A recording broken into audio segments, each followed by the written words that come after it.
Muito boa tarde, começa aqui o programa Eclésia. Esta é uma oportunidade para ficar a par dos temas que marcam a atualidade informativa na Igreja Católica. Alguns centros sociais e paroquiais da Diocese de Setúbal vivem dias difíceis. A quebra de comparticipação das famílias está a desequilibrar contas destas instituições. No último fim de semana estiveram reunidas em Almada, num encontro anual que este ano partiu à procura da sustentabilidade destas casas. Na sua grande maioria são pastores da Igreja e têm nas mãos uma missão evangelizadora. Mas juntamente com a paróquia, muitos sacerdotes receberam também a gestão de um centro social. Uma tarefa que não é fácil, sobretudo em tempos de crise. Que o diga ao padre Pedro Granzotto, sacerdote scalabriniano na paróquia da Amora, que nos últimos 5 anos assistiu a uma quebra acentuada no rendimento das famílias e a uma consequente diminuição das comparticipações no Centro de Assistência Paroquial da Amora. Este problema começou a degradar-se há cerca de 5 anos. Houve uma queda progressiva. E agora, com esta crise, com o desemprego, etc., está muito mal, pois a Amora temos uma situação de pobreza muito importante. Esta poderá ser a situação mais crítica, mas todos os centros sociais e paroquiais da Diocese de Setúbal se queixam do mesmo mal. Os encargos que temos, não só com os idosos, e as mensalidades dos idosos são, na maior parte das vezes, muito baixas, e os encargos com o pessoal, que cada vez é mais exigente para com os idosos, isso leva-nos muitas vezes a ter um bocadinho de falta de liquidez. A sustentabilidade destas casas esteve em debate na reunião anual que congregou os responsáveis pelos centros sociais e paroquiais da Diocese de Setúbal. Dom Gilberto, o bispo da Diocese, reconhece que alguns centros sociais vivem dificuldades e que o seu equilíbrio financeiro depende de vários fatores. Os centros, no seu conjunto,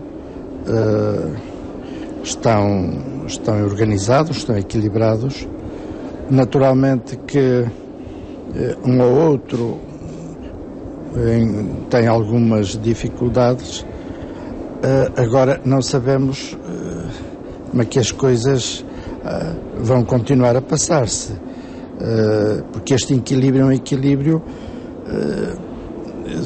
que depende de várias coisas. Uma delas, se alguns pais com dificuldades deixarem de pagar ou pedirem adiamento das mensalidades, se um ou outro tirar mesmo os filhos das instituições, com toda a certeza que as coisas se complicam. Tratam-se de aspectos de sustentabilidade dos centros sociais e paroquiais que não podem deixar de envolver as famílias, a solidariedade social e o próprio Estado. O pensamento de Hans Urs von Balthasar, um teólogo de origem suíça do século XX, esteve em reflexão nas 4ª Jornadas Baltasarianas, promovidas pelo Núcleo de Estudos Baltasarianos da Universidade Católica Portuguesa. Este ano as jornadas partiram do livro Inferno ou Paraíso, o que podemos esperar? Foi um livro escrito no ano da sua morte. Inferno ou Paraíso, o binómio que se coloca a um crente para além da sua vida terrena. Mas Hans von Balthasar, um dos grandes teólogos do século XX, não dá certezas, apenas aponta caminhos. E o caminho é um Deus a tornar justo.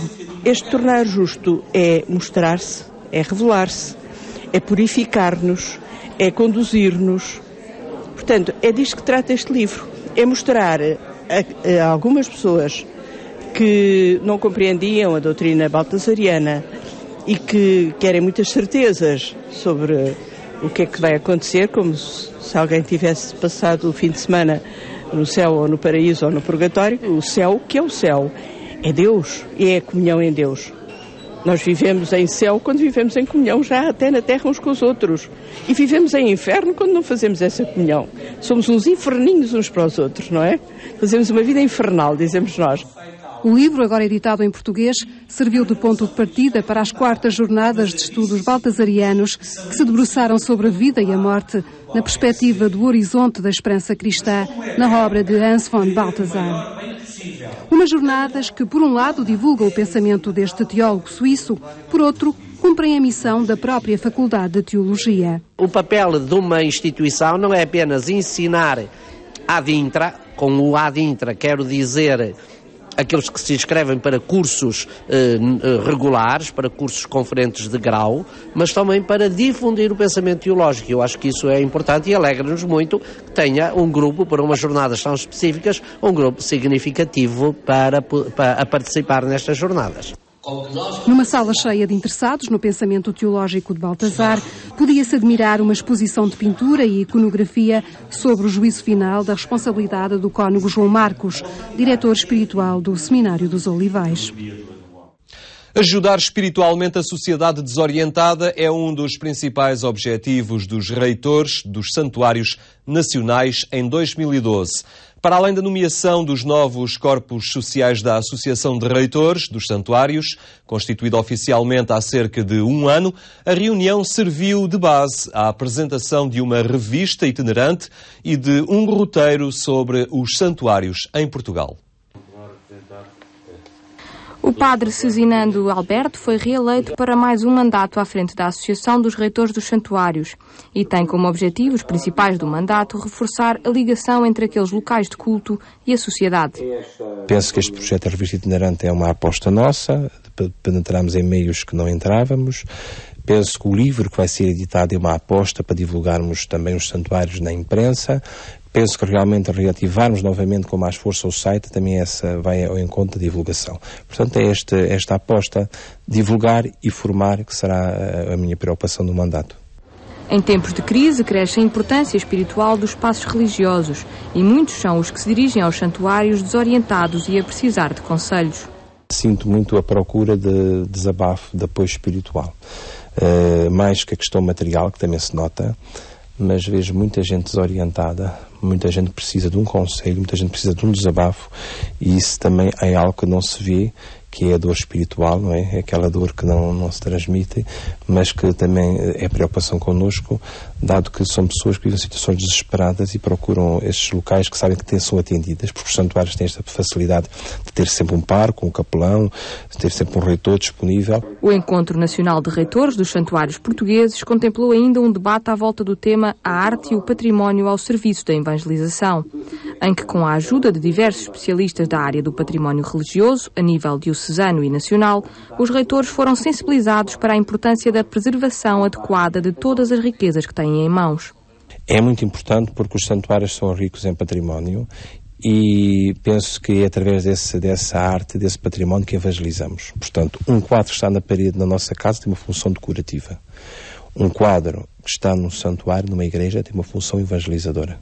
E daí preservar esse património é importante para a evangelização. Os reitores dos santuários mostraram-se ainda preocupados com a possível extinção do feriado de 15 de agosto. Dos 161 santuários, podemos dizer que há muito poucos santuários que não sejam marianos. Portanto, 100 e tal são marianos. Ora, 100 e tal santuários marianos que têm a sua festa anual no dia 15 de agosto, esse feriado seja abolido, está bem que pode-se celebrar no domingo seguinte, mas não é a mesma coisa. E para já essa situação que se fala da produtividade não vai afetar nada ao país, porque em agosto é férias. A maior parte do país está de férias. Portanto, um feriado do dia 15 de agosto não vai ser expressão nenhuma para a produtividade nacional. Para Dom José Policarpo, presidente da Conferência Episcopal, esta é uma questão da competência do Estado, prevista na Concordata, e que carece sempre de negociação. Um feriado civil, a Igreja não tem poder para o determinar. Só o Governo tem esse poder, não é? Bem, e depois há um outro princípio na Concordata, no fim de enunciar qual é a lista atual das festas religiosas que são sublinhadas com feriado civil, põe o princípio que todas elas são negociáveis, ou seja, que acordos futuros podem rever essa situação. Essas negociações são entre o Governo e a Santa Sé. O Cardeal Patriarca salientou ainda que as negociações ainda não começaram. Marcel Callot é a figura em destaque na rubrica O Passado do Presente. É o seu exemplo de santidade que Dom Manuel Clemente destaca nos próximos minutos.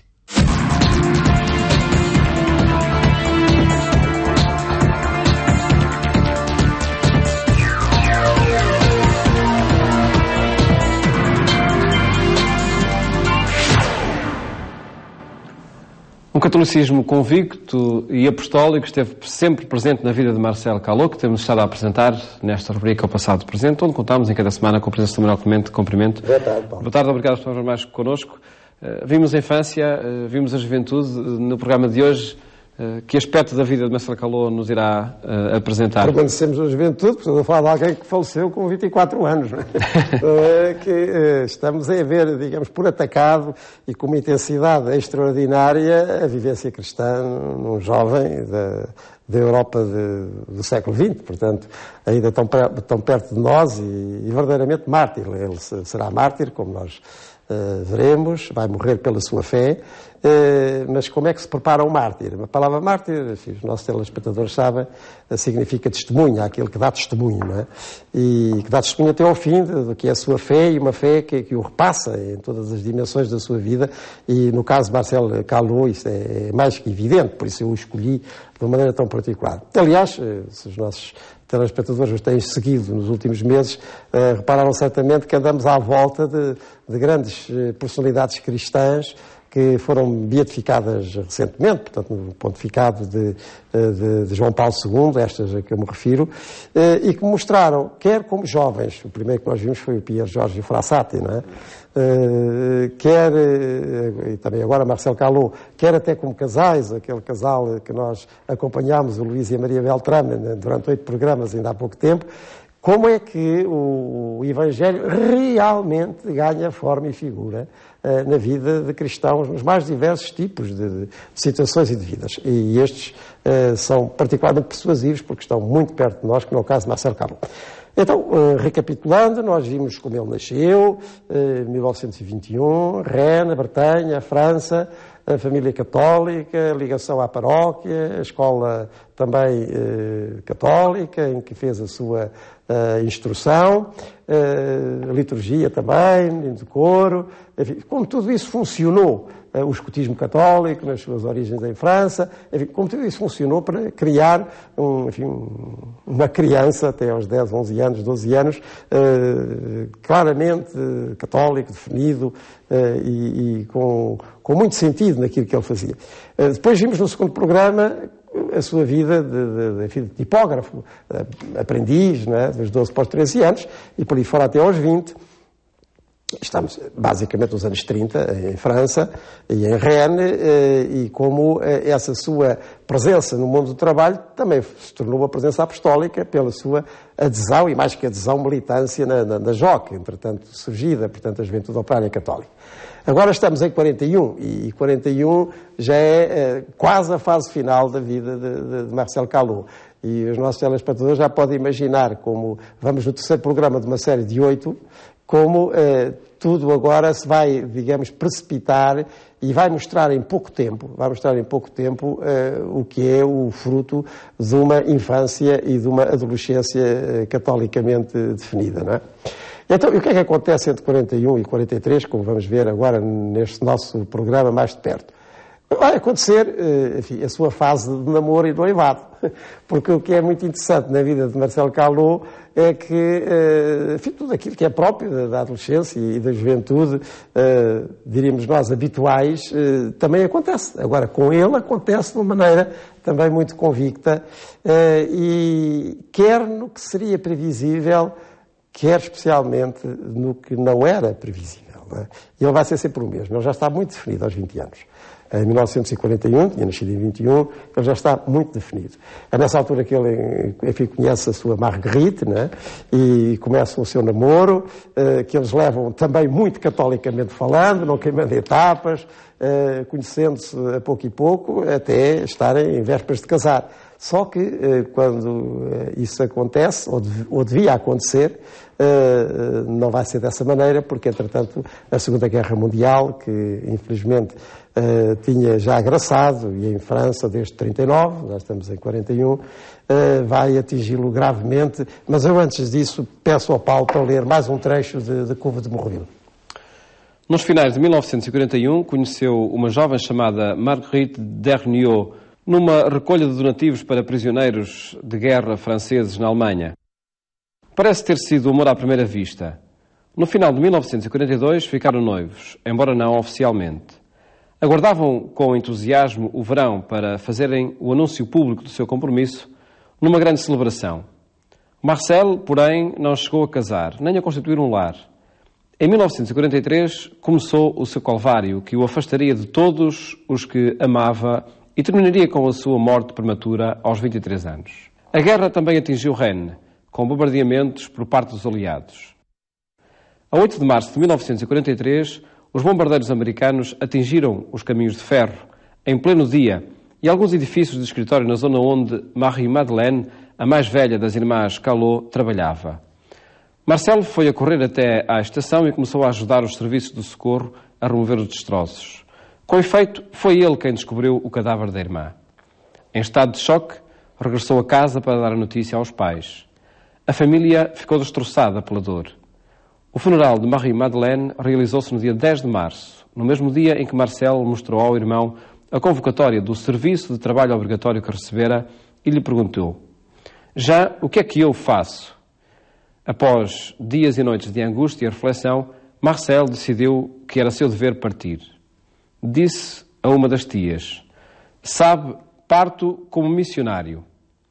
No seu último dia de Rennes, 19 de março de 1943, despediu-se da família e de Marguerite. Ora bem, é um curto relato de uma realidade fortíssima, não é?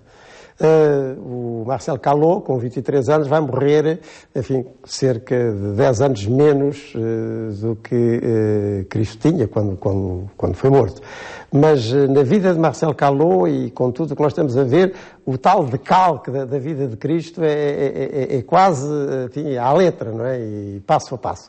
Nós estamos a ver o ambiente familiar, assim, devoto, em que cresceu a paróquia. Depois vimos o mundo do trabalho, mas todo ele impregnado de militância da ação católica. Agora temos um Marcelo com 20 anos e também muito catolicamente a escolher a sua namorada, a escolherem-se mutuamente e a prepararem-se para o casamento. E de repente vai-se precipitar tudo, não é? Como também aconteceu no jovem Galileu de há 2000 anos, não é? Que estamos em 1943, enfim, começam os bombardeamentos aliados à França ocupada pela Alemanha, direta ou indiretamente ocupada. Esses bombardeamentos atingem Rennes, estamos em março de 1943, e enfim, toda a cidade fica em pânico, e Marcel vai a correr para a zona onde trabalhava a sua irmã mais velha, para a encontrar morta nos escombros, é ele que a encontra e que a transporta, o seu cadáver. Depois é o funeral, tudo isto é em março de 1943. É o funeral da irmã, e na altura do funeral da irmã, e quando eles já estavam mais ou menos a pensar anunciar o seu noivado, ele e Marguerite, nestas circunstâncias, chega-lhe a convocatória para o trabalho obrigatório. O serviço de trabalho obrigatório, o que era? É que os alemães requisitavam os jovens franceses, direto ou indiretamente, para trabalhar em fábricas na Alemanha. Isto digamos, é quase o Horto das Oliveiras de Marcel Callot, porque estamos a ver que vai tudo contra as suas previsões imediatas, da sua noiva, da família, de tudo.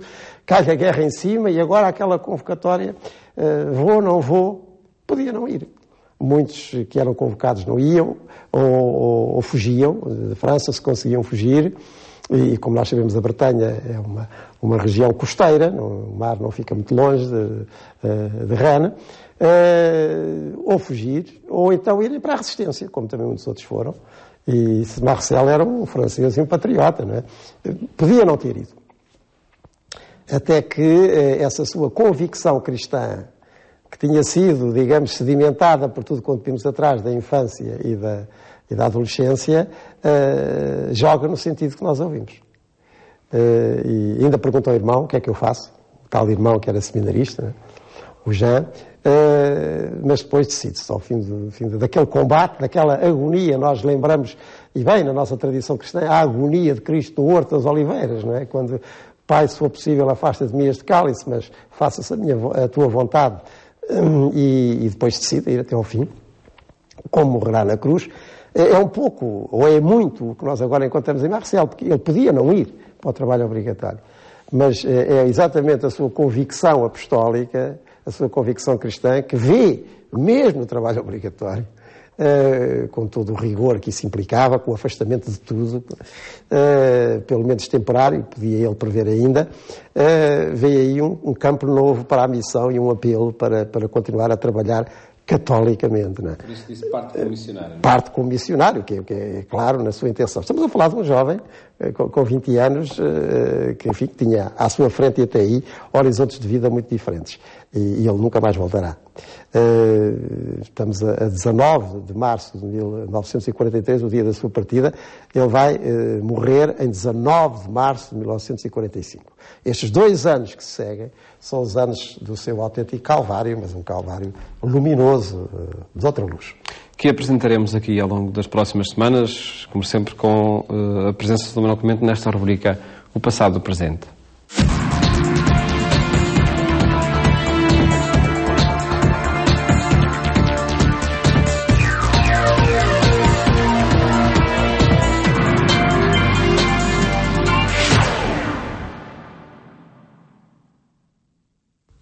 A Fundação Ajuda à Igreja que Sofre editou um livro sobre as vítimas do nazismo, onde se inclui a biografia de Marcel Callot e oferece um livro aos primeiros 5 telespectadores que enviem um mail com o seu pedido para apoio@fundação-ais.pt.